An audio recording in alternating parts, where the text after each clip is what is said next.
Hey, sixth graders, it is Tuesday. That means I am talking to my A crew back at home. So here's what we got for today.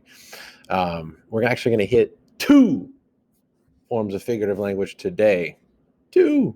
We're not holding back anymore. It's time to up our game. It's trimester two, moving into, you're transitioning from fifth graders to true sixth graders and then on to seventh. All right. So again, reminder that hopefully you're doing a little bit due diligence in terms of your changing of the schedule. Remind you that there's some things to consider is follow the schedule. So again, you're not with me in Zoom, but hopefully it is 9:15 or right around there, and you're hitting ELA first. Get it done, because I promise you can get your work done today in plenty of time. All right, again, remind you that you guys did the scavenger hunt was due yesterday. So if you haven't, it's your last grade for trimester one. I haven't had a lot of people reach out. I've had a few of you, which is awesome, but some of you just haven't even contacted me about this. Can't be doing that anymore. Okay, so let's dive to our figurative language examples today. All right. So as a review, if you think about this, is where we've been. Sorry, right here. Okay, we went through simile, hyperbole, alliteration, metaphor, and personification. All right, those things were, of course, they were part of your actual your scavenger hunt. So we're adding two more. We're going to hit onomatopoeia and oxymoron. Yeah, that's what that says. Onomatopoeia. Crazy, huh? So we are done with champ. We're going to add the O today. So we're going to have shampoo after today. So what kind of language is this? All right, suddenly the door banged open. I reached for the bacon, noticing the sizzle of the grease. I just watched the Superman punch Darkseid into the mountainside, shaking the entire region. Crackoom! The dog snarled at its abusive owner. So if you are familiar with some figurative language, then you would know there's a really long, crazy, goofy word for this. Boom. See, I just did it right there. Onomatopoeia. Words based on a sound that something makes. Now, a lot of times people think it is just stuff like this. Crackoom, boom, right? Try spelling that one. These are true examples of onomatopoeia, but onomatopoeia is a little more subtle. Like the word banged, right? Like bang is a sound. And when a door bangs, like it's actually the verb is the sound, the action word. Or this is actually being used as a noun. So like if you think about bacon, the sizzle is a sound, and so a word's been made from it. Same thing over here, snarled. Okay, that is a sound, but it's become a verb. So that's kind of what onomatopoeia really is. So why do we have it? I mean, here's the thing about onomatopoeia. It does help to create better verbs and nouns related to the sense of sound. We're always looking for better words, right? I feel like language is always evolving. I mean, it is. Think about words that we use now. Like I know that it's a little old now, but kids used to say that's fire. That phrase didn't exist 5 years ago, maybe 6 years ago, or before that it was like that's lit, Lit. Those are all things that happened as language evolved. So in terms of like onomatopoeia, it keeps changing too, right? So someday, like, think about this, the word mask, right? I'm going to mask up right now. That word didn't exist. It did, but people didn't use it. Now you're going to use it all the time. Hey, mask up, kid. Mask up. We're going inside. That is now a verb. To mask up is to put a mask on. That's something that changes. This right here, right? Scribble, scribble, scribble, scribble, scribble. Where do you think that word scribble came from? It's a sound, scribble. Okay. So, like, that's how we get language to improve, is that we actually create better verbs and nouns related to sound. It's a really important sense. And that's the other thing, too, about onomatopoeia, is that it's based on our senses. They're really important. We should listen to our senses. That was a pun. Instead of the sound of bacon frying. That's what I could talk about, right? I could say, like, I woke up to the sound of bacon frying.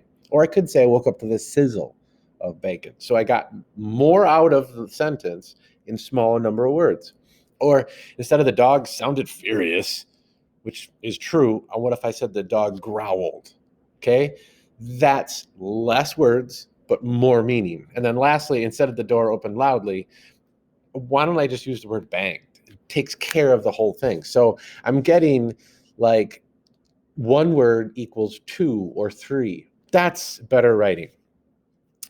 Okay, that's onomatopoeia. So if you think about it right now in your document that we've been taking notes on, you should have onomatopoeia, words based on a sound that something makes.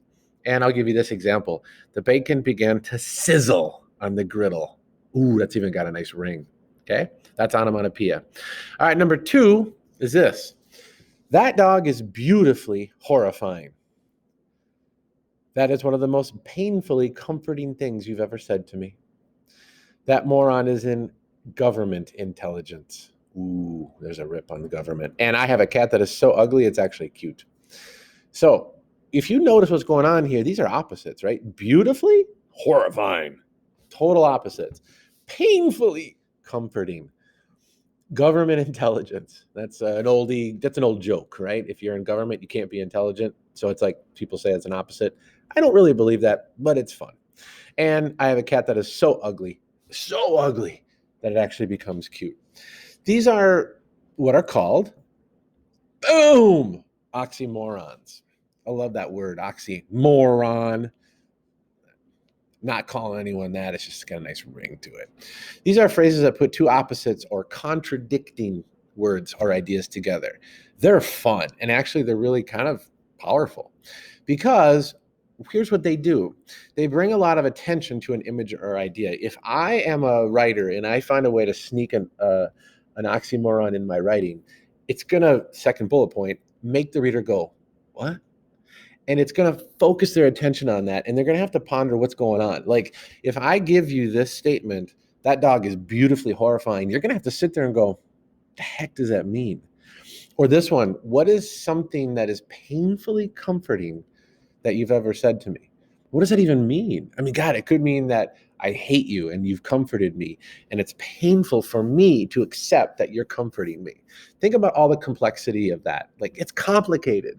That's what writing should do, is make your readers feel like, oh, there's something complicated going on here. So that's the why of oxymorons. So again, now we add this, phrases that put opposites or contradicting words or ideas together. And here's my example. I am fiercely calm when it comes to waiting for silence. That means like I will outwait you. I am fiercely calm. Okay? That's hard stuff. So here's what I want you to do. Here's your work for today. Again, going back to your notebook or going back to, you could do this on Google Docs. There's a million ways you guys can do this, but I want you to do this. I'm going to tell you 2 for 1. The red phrases deal with onomatopoeia. So I want you to try to improve the sentence using onomatopoeia, okay? I'll give you an example in a second. A door closes loudly. The child cut into the juicy fruit. My phone rang. I yelled at my sister for being annoying. All right, take those things and turn them, sort of try to use some onomatopoeia in there. That makes it better. The yellow phrases, I want you to try to create an oxymoron phrase. For instance, combine ugly and pretty to describe a flower. Combine desperate and patient to describe waiting for something in the mail from Amazon. And combine hate and love to describe how you feel about a sibling. Combine frustrating and peacefulness to describe going to church. There's no rule on how to do this. And I don't know if you need to use these words, right? I would like you to use the words that you want to use. So let's take an example of door closes loudly, okay? So I might say that I could turn this into a door bang shut, rattling the entire house. Whoa, I got 2 onomatopoeia in there. Rattle is a sound, rattle, rattle, rattle, right? So a door bang shut. Bangs is my onomatopoeia. Rattling is an extra onomatopoeia in there as well. That's better than what I just wrote there. A door closes loudly. All right. Here's my second one. Combine frustrating and peacefulness to describe going to church. Now, this is going to take some time. This is going to take some noggin working. All right. Sitting in church, having to be quiet, always created a frustrating peace. A frustrating peace. So I didn't use frustrating and peacefulness. I changed them to what I needed it to be. a frustrating piece because my body was quiet, but I was holding back an explosion of sound and movement. That's a pretty good description. So I can understand that. Like, I know that all of you, if you've ever been in situations like this and you're just like, right, that's frustrating piece. So I want you to play with this. Be creative. I just want to see you try. Nothing is permanent. I just want to see a good effort and that you understand that we are dealing with sound words, onomatopoeia, and words put together that create an opposite. And that creates a weird, like, what? Okay? So there's our examples, and that's your work for today. All right? So I will, again, go to Schoology, watch this video, go through the notes, do the exercise, and you are done for ELA for today. And you've accomplished 2 figurative language examples. All right.